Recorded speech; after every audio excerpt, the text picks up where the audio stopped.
think men are obsolete in terms of what is the male role. I think the male role is obsolete.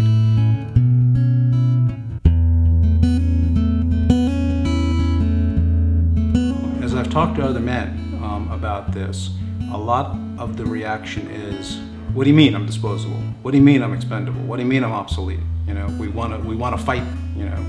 And then when you stop and think about it a little bit, yeah, you know, I kind of do those things. I think more and more men have woken up to this already. We just aren't talking about it. So as men, are we conditioned to sacrifice ourselves? You know, in third grade, I can remember being told not to be a sissy, just to, you know, to do the stuff that I needed to do. And that wasn't my classmates, that was my mother. You know, just shut up and, you know, be a man.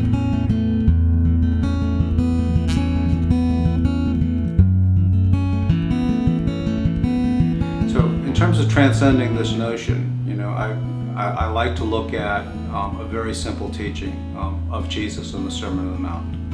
And when Jesus in the Sermon on the Mount says, look at the birds in the sky, they do not sow, they do not reap, and use them as a role model, you know, then that's very easy for us to apply that, to just be, to just use our gifts and just allow us to perform whatever it is that we need to perform, and take care of one another, and live a much freer life, and not live in terms of expectations and possessions and all the things that our brain's cluttered with.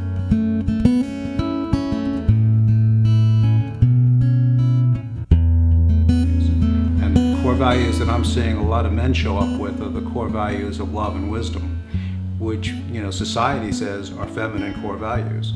And a lot of women that I work with show up with core values of power and knowledge.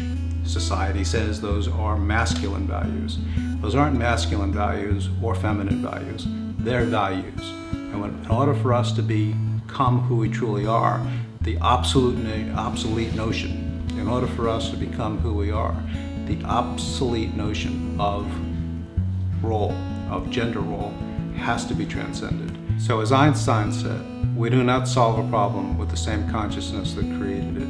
And I think it's interesting. I never really understood that quote, because consciousness is often termed as thinking, right? A lot of people interpret that quote as thinking.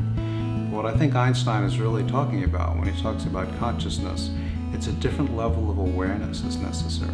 You know, the level of awareness that we are all one and we're all interconnected, and we all can work with one another and harmonize with one another and contribute our own gifts to one another, and really transcend all of the expectations that we've placed on one another by just being ourselves.